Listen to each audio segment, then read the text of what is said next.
Hi, everybody. It's Patrick. How are ya? Um, we are. Oh, we're counting down, right? It's the season is on us. Do your shopping done? I'm getting there. Um, sorry, I'm getting there. Um, I hope you are as well. So we don't have a ton of questions for today, so it may be a shorter one, but I will. I've got my glasses so I can read them. See, there we go. Uh, let's see, there we go. So I did get a question though, and this is a really good one. Um, it's from Mark. He uses soap flakes and he hangs everything to dry, but he doesn't live in a climate where he can hang everything outside. So he's hanging them in the, like, I'm assuming in the basement or something, and they have a mildewy smell. And he said, in the summer, I really don't like to hang them out because of pollen, and I get that too. What do I do? To be honest, I think if you have a mildewy smell and it's not from the basement, like you've noticed that, right? I think you need to clean your washing machine. I think dump in a pound of borax and a gallon of vinegar and run the really long hot cycle and clean your washing machine because you might have some buildup there. Otherwise, I know you're using soap flakes and you're using a tablespoon. Maybe you need to cut back and use even less. Occasionally that's a thing. So there was that, and I wanted to answer that. Here we go. How do I get sap out of clothes after they've already been washed and dried? Okay, how do I get sap out of my clothes after they've already been washed and dried? You do the same thing you would do if you hadn't dried them. I mean, it's going to make it a little harder. You need something really oily because something oily will break down sap. It will wash out over 2 or 3 washes, but you probably just don't want to wear whatever it is that has sap on it. What I would use is I would use stain solution from the laundress. It's really funny. I've known of people using rubbing alcohol, and I've used it to take sap off my hands. It's really funny. I just learned that on your hands, you can take sap off with mayonnaise. You rub a hit of mayonnaise into your hands and then wash it off. Isn't that hysterical?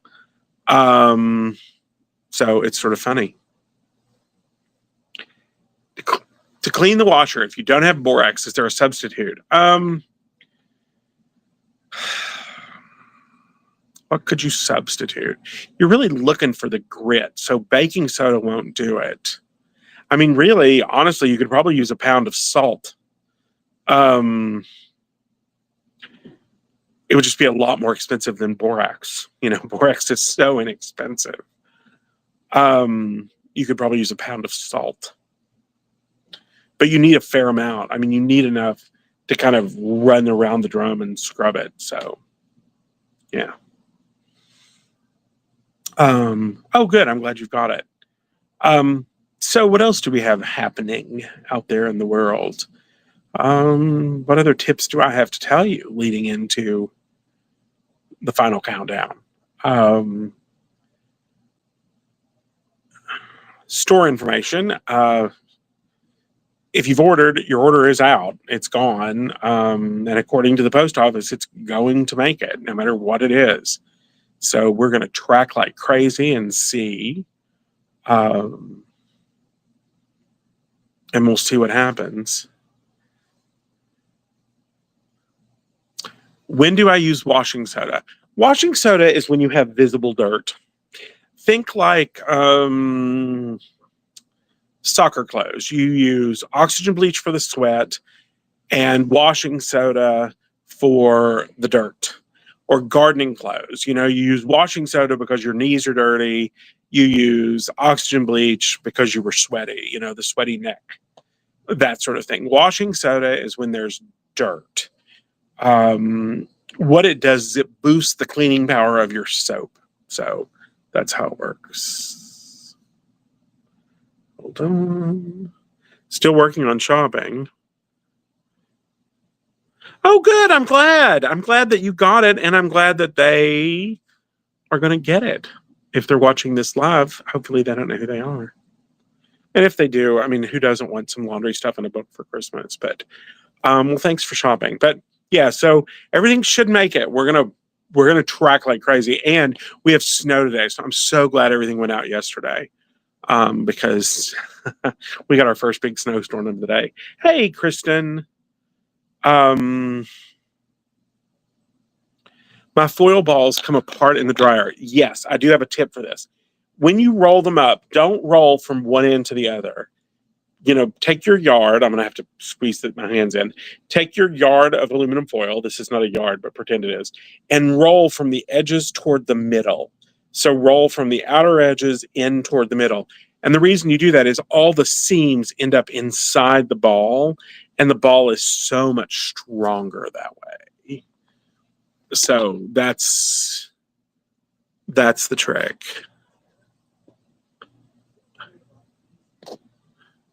Hang on. Okay, what are we doing? We're having an issue. My guy works for a printing company and gets adhesive. You can use oily soap. You can use, if the adhesive is really strong, I would use Amedex. If it's, just like that spray glue, I mean, stain solution would take that right off. Anything oily would do it. Yeah. What comes next? So yeah, we got snow today. It's our first big snow of the season. For those of you who watch the Jason show, I'm going to be on Jason tomorrow. If you don't live where you get the Jason show, you can actually watch it on YouTube, and I highly recommend it because I love him. He's hysterical. Should I use heavy duty foil? I don't. I just use regular. I mean, you can. It's not going to, the ball will probably last a little longer if you have it, but I just use regular aluminum foil and the ball lasts. I never have it break apart. I think the real trick is trying to tuck all those edges inside, because I think those edges get caught on things and that's when it starts pulling itself apart. So when the edges end up inside,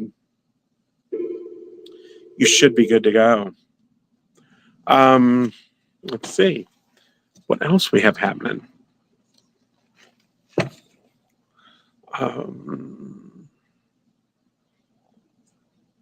I was going to wear my Christmas sweatshirt today. Shoot. I'll wear it next week. It'll be the day after, but it's of the season. I'm actually going to wear it on Christmas Day, so I'll wear it on Thursday. I'll wash it. Yeah. So if you're not near Jason, you should totally check him out. He's hysterical. He's a great guy, and I love his show. It's very fun. Okay. Do we have any other questions? If we don't, we can call it. I figured this would be kind of a light one because everybody's getting ready and lots of people tomorrow, their last day of work, that sort of thing. So, all right. Well, for those of you who celebrate Christmas, Merry Christmas. I hope it's great. I hope you get everything you want and you make tons of stains because you know what to do, and just enjoy everybody and have fun and make stains and do all those things. And then, we've got this on the other side, right? So with that, have the merriest ever, and